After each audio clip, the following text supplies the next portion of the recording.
Hey everyone, before we jump into today's chapter, don't forget to hit that subscribe button and tap the bell icon so you'll never miss a new audiofic. Your support really helps keep these stories coming. Now, let's dive in. Briefing room, SGC, Monday. The next day, everyone helped Cassie move into Willow's apartment. She didn't have a lot of belongings, but what she did have was important to her. Group pictures with SG-1, Dr. Fraser, and Major Carter. A few books given to her by her boyfriend and Major Carter, and a set of stethoscopes that Dr. Fraser had gifted her for her birthday. After the move, everyone took Cassie out for lunch. The following morning, as Willow took the elevator down to the lower levels of the mountain, she thought about how she and the rest of the SGC personnel wouldn't be seeing General Hammond as often as before. She also reflected on how strange it would feel to be under the command of a civilian, especially someone who, as Daniel mentioned the previous day, had a mistrust of the military. When she stepped out of the elevator, she walked toward the women's locker room, changed into her BDUs, and then headed to the control room. As always, she stopped to look at the Stargate. It had become a daily ritual for her. Every time she entered the mountain, she made a point of visiting the control room to gaze at the alien, ring-shaped device that had changed her life forever. "Good morning, Walter," Willow said with a smile to the ever-present gate technician, Sergeant Walter Harriman. "Good morning, Lieutenant. You're here early?" he replied. "Yeah, I just wanted to get a head start on the day. Has the Colonel or anyone else come in yet?" she asked. "I think Major Carter's already in her lab.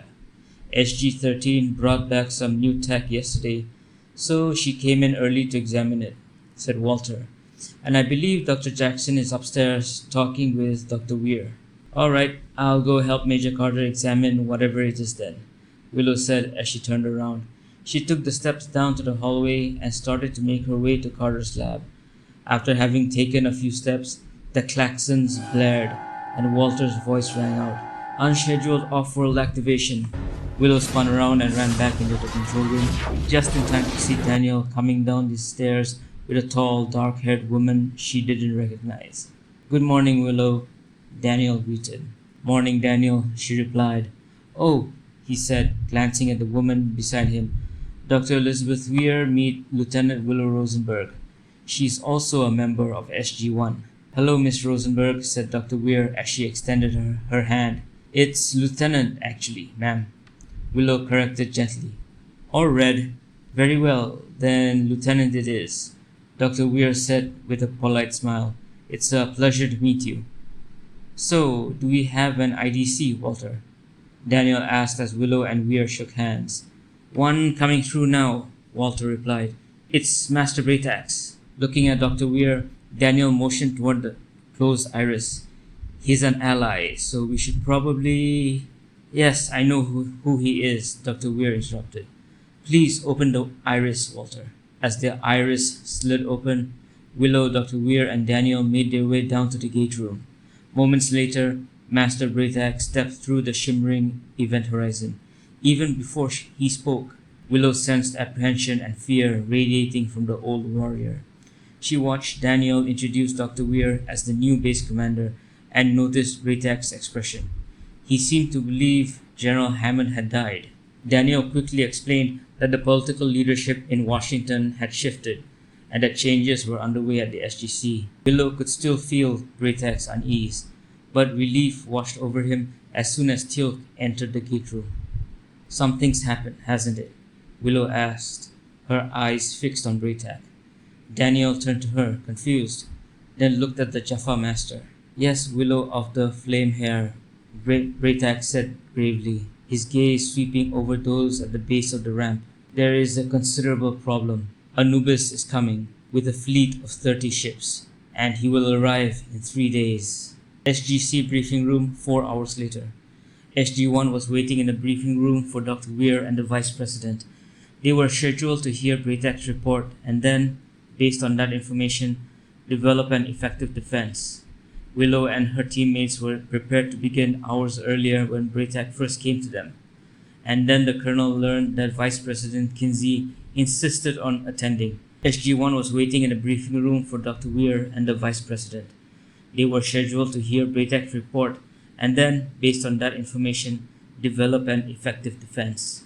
Willow and her teammates were prepared to begin hours earlier when Braytak first came to them. And then the Colonel learned that Vice President Kinsey insisted on attending and had even tried to block any meeting with Braytak. It was only thanks to President Hayes' insistence that the briefing was happening at all. While the others stood near the table, Willow sat at one end next to Teal'c. She had brought along some paper and a pencil from her quarters, compelled by an odd urge to draw for the past couple of hours. As she waited for Dr. Weir and the Vice President, she continued sketching what could only be described as detailed technical specifications. "What are you drawing?" Willow Rosenberg asked the big Jaffa, noticing her scribbling. "I don't know, Teal'c," Willow admitted. "All I know is I've never seen this before, but I can't stop myself from drawing it. I'm itching to put it on paper. I don't even know why." She finished the drawing, tore the page from the pad, folded it, and tucked it away before starting another. By the time Dr. Weir and Kinsey entered, Willow had already completed 4 sketches and was just starting on the 5th. After introductions, the group settled in to discuss Braytak's warnings. The Vice President dismissed everything outright and was openly hostile toward Braytak. He even blamed Colonel O'Neill for causing the crisis. The Colonel was right about this guy, Willow thought. What a douche. Suddenly, Willow felt a strange heat beside her. She turned toward Teal'c. Nope, not him, she realized, before catching Kinsey's gaze. Oh God, he's staring at me. Is that lust? Seriously? He's a douche and a creep. Uncomfortable, she glanced at the Colonel, silently hoping he'd intervene. She caught him glaring at Kinsey, his expression dark with rage. She then glanced at Kinsey, who looked away from her before speaking about how everything Braytak said could be a hoax. You dirty old man, the Colonel thought. She's almost as old as your daughter, Sicko. Oh no, I like Carter. Does that make me a dirty old man too? Am I in the same league as Kinsey? Please kill me now. No sir, you're not, Willow said suddenly, looking up at him. Huh? O'Neill blinked in confusion. No, I'm not what? You said something just now, right, Colonel? Willow asked, while everyone turned to look at her. No, I didn't, Red. Yes, you did, sir. Did not? Did too, sir. Willow, Carter interrupted gently. The Colonel didn't say anything. Are you imagining things, young lady? Kinsey sneered. Maybe you people shouldn't be doing anything at all. And if Anubis comes, which I highly doubt, the US military will handle it. We don't need the likes of you. Is this guy a moron? The Colonel thought, glaring at Kinsey. We can't face off against 30 ships without an ace in the hole. Willow quickly turned toward him. Oh, come on, that's just Durantis, O'Neill said aloud. The others turned to stare at him. What? What? Asked the Colonel. You said Durantis, Daniel replied. Did not. Did too. Is that Latin? Kinsey asked. No, it's not, Dr. Weir answered. Durantis? What's that supposed to mean? O'Neill asked. Ridiculous, silly, or stupid. Take your pick, sir. Willow supplied before Daniel could jump in. Everyone, including O'Neill, turned to stare at her. I just guessed from the context of what the Colonel said, she explained quickly. That sounds right, the Colonel thought. Willow's eyes widened. She had just heard him without him moving his mouth. Holy buckets, she thought. Don't tell me I'm hearing what he's thinking. Colonel, if you can hear me, don't speak. Just look at me. Please, sir? She mentally called out. When nothing happened, Willow began to wonder if she was just imagining things. I know where the lost city is, O'Neill suddenly said, startling everyone, including Willow. You know where it is? Dr. Weir asked. Not yet, but I will. Tell you what, if I can figure it out, you will let us go and find the weapons we need to defend ourselves. Dr. Weir seemed to consider his proposal. Kinsey, on the other hand, erupted in protest. Ignoring him, the Colonel pressed Weir to decide. Would she run the base as her own command or let Kinsey pull the strings? At last, she said she would take O'Neill's words and under advisement. Once the meeting ended, SG-1 made the decision to head over to Daniel's lab to await Weir's decision and to see if the Colonel would start speaking more ancient. In the meantime, Teal'c departed with Braytac to secure a ship that could aid in Earth's defense. Daniel's lab, SGC. "That guy is a complete and utter moron," said the Colonel as he walked into Daniel's lab, followed closely by the other members of SG-1. "Major," said Willow as she approached Major Carter, pulling out the sketches she had made. "Can you make heads or tails of these drawings I made? The first one looks like some kind of crystalline structure. This next one looks like a satellite of some sort. And this one, I have no idea," said Major Carter, looking at Willow with surprise. "These drawings of yours have design and technical specs. Where did you get them?" "Nowhere, Major," said Willow. "I just had a compulsion to draw them." "Amazing," said Carter as she called the others over to take a look. Willow noticed that the Colonel was still sitting down, working on his crossword puzzle. "Lost, sir?" Willow asked, peeking over at him. "Sir, what do you mean by lost in fire? What's Praklarush Deonas?" "Huh?" the Colonel said, confused. "I never said that. Just doing my crossword here, Red." "Willow, are you alright?" asked Daniel. "I don't know, Daniel," she said, rubbing her forehead. I think... She trailed off as her vision swam. Before she could finish, Daniel and Carter were rushing toward her. Then everything went black. Willow could still hear their worried voices, but they sounded far away. When she opened her eyes, she was surrounded by darkness. Slowly, lights flickered on, revealing the outline of a massive room. She took a tentative step forward and gasped in wonder as the chamber came alive around her. The room was enormous, with short staircases on either side leading down to high, panel-walled hallways. In the center, a grand staircase rose toward the second floor. Looking closely, Willow noticed symbols etched into the steps. "It can't be," she whispered. "I recognize the language. Daniel's been teaching it to me. It's the language of the ancients." She looked around while whispering, "Where am I?" She then turned toward the central staircase once again. She tried to read the words, but could only make out fragments. "I wish Daniel were here. He'd have a field day," she said with a soft chuckle. Climbing the stairs, Willow entered what looked like a control room. At the top of the stairs, a light glowed behind her. Turning, to her surprise, she saw a Stargate. It hadn't been there just now. However, this particular Stargate did not look like the one in the SGC gate room. This one looked newer, its inner ring stationary, the symbols unfamiliar. She turned away and began exploring the control room.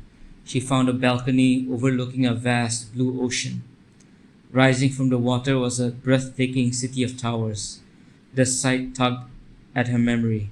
It was the same city as her vision. She was standing in it. Where was this place? Where was she? As she wandered through the city, she discovered crystalline devices like the one she'd drawn, attached to a central column. She passed living quarters, labs, even rooms that looked like armories and recreational spaces.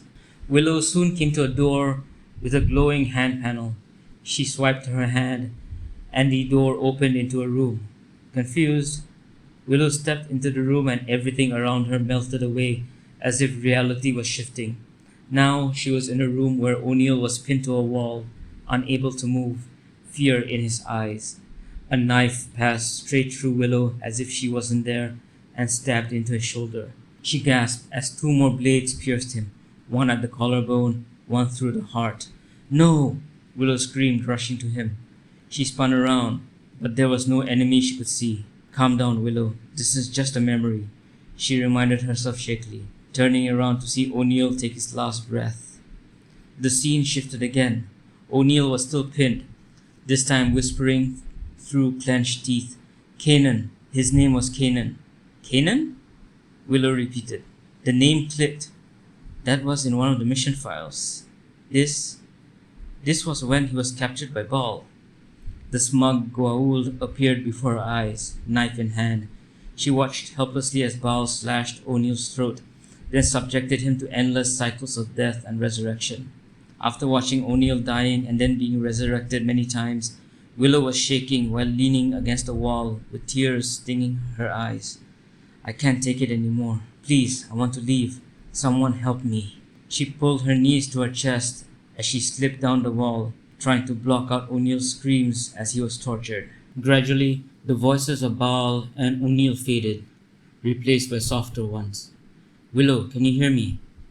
Red, can you hear me?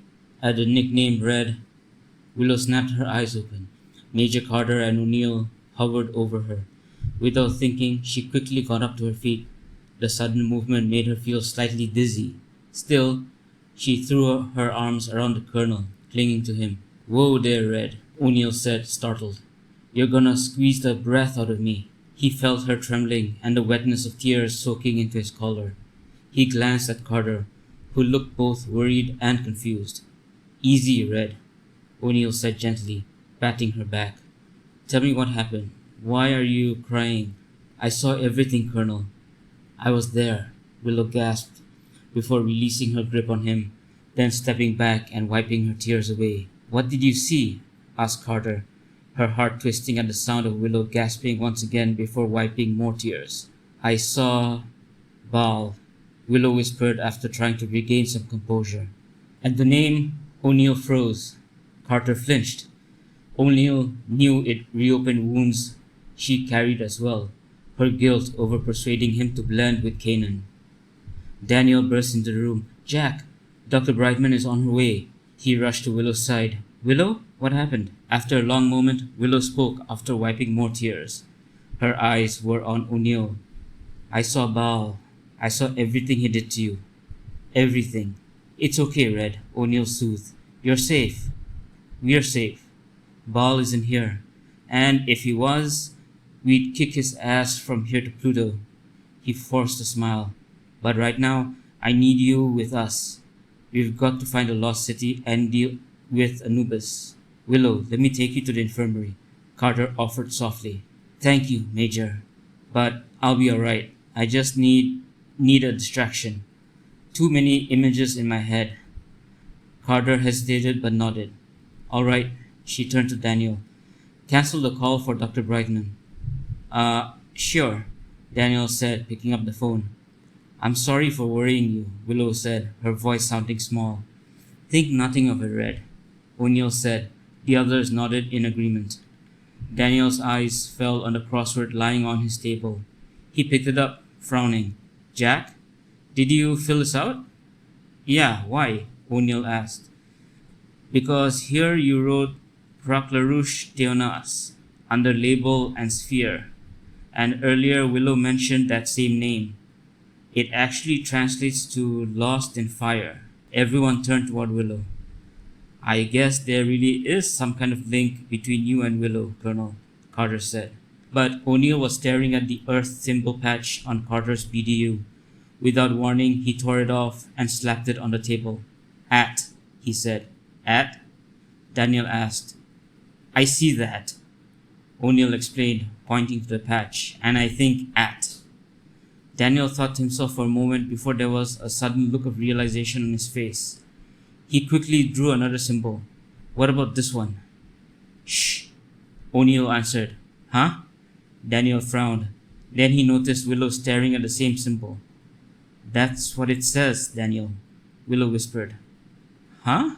Daniel repeated, more confused. When I look at that, O'Neill said, pointing again, I think, shh. Daniel's eyes widened. Of course. Praklarush Theonas, 6 syllables, 6 points in space. It's a gate address. It's not just the name of a planet, it's the Stargate address. That means there's an Astrea Porta there, right? Asked Willow. There was silence, and everyone turned to Willow. Did you just say Astrea Porta? Carter asked. No, ma'am. Yes, you did. Did not, ma'am. Did too. Their bickering drew smirks from both O'Neill and Daniel. What's Astrea Porta? I've never heard of it, Willow said. Stargate, Daniel explained softly after a moment of thought. Astrea Porta is ancient for Stargate. Willow, Carter said, stepping closer. Can you tell us where the lost city is? I can't, Major. Willow admitted. I'm only getting fragments through this link, bits of the Colonel's memories. To me, it feels like he's drowning in an ocean of information all at once. I'm just treading water, catching glimpses here and there. Willow then leaned against the wall and rubbed her temples, like right now. What are you seeing? Carter asked. A chair. A fancy-looking, glowing chair on a platform surrounded by rocks.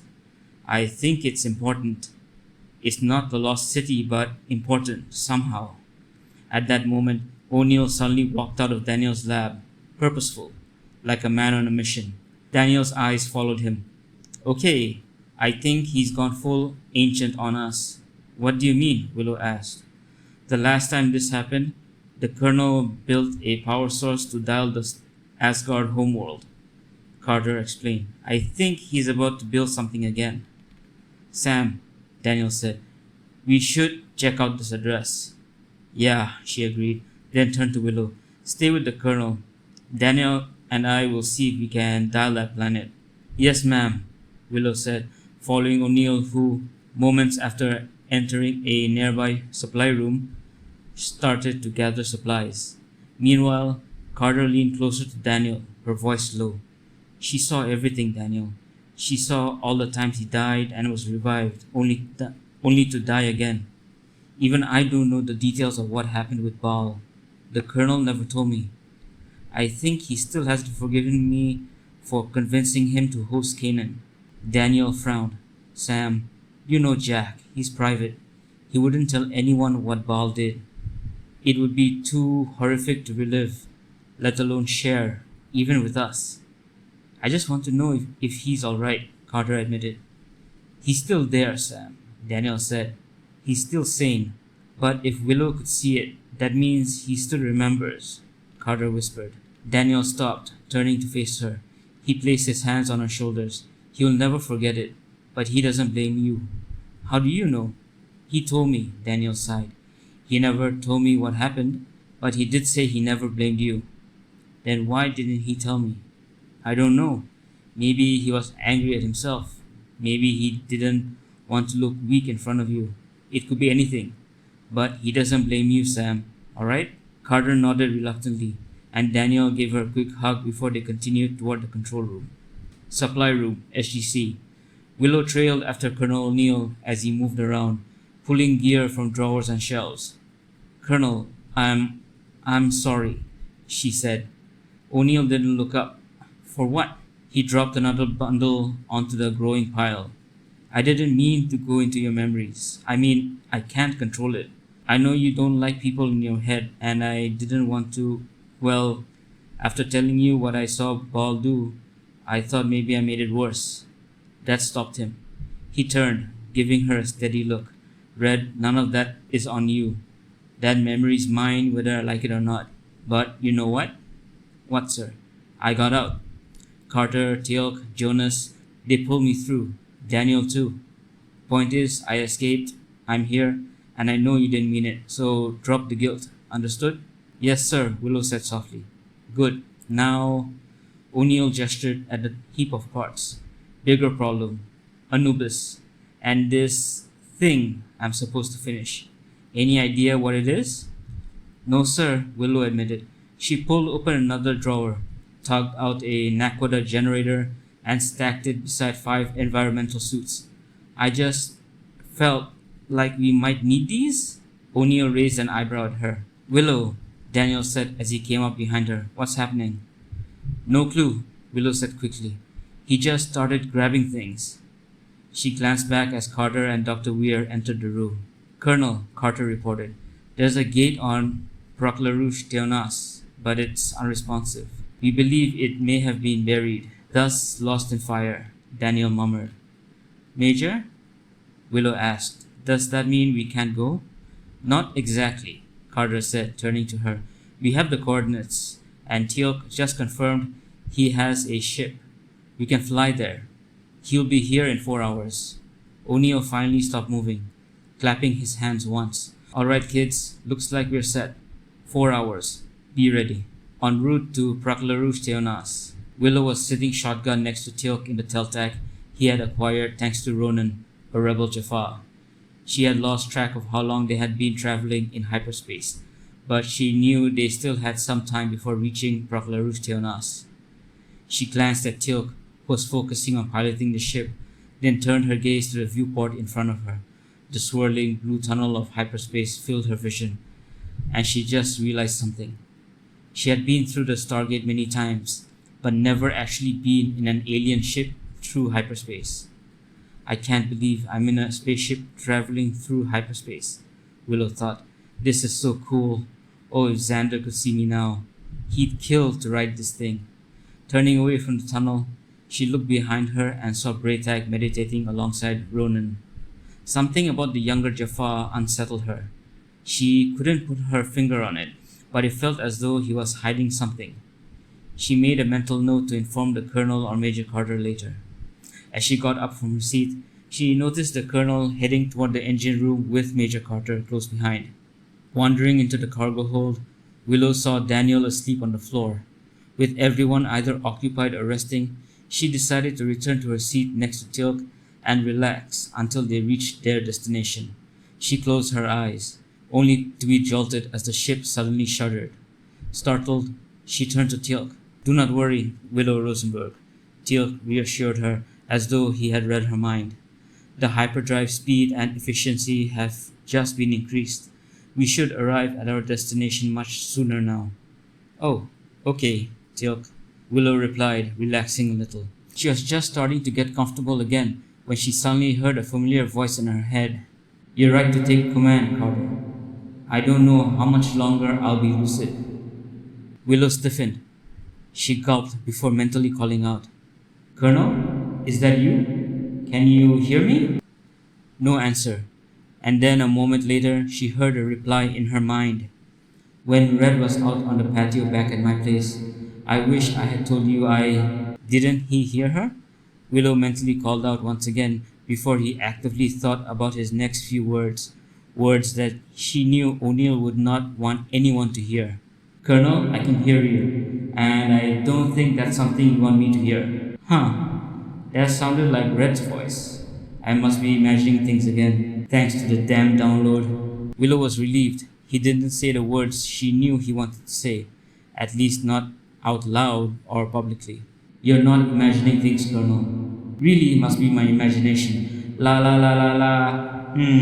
Donuts. Simpsons. Homer. Mary Steenburgen. Carter. Colonel, seriously, I can hear you. You're practically shouting. Red, is that you? So you can hear me. I thought I was just imagining things back in the briefing room. So you can really hear me?" "Yes, sir." "Cool?" "Yes, sir." "Alright, we're coming out now. Meet us in the cargo hold, will ya?" "Okay, sir." To be continued.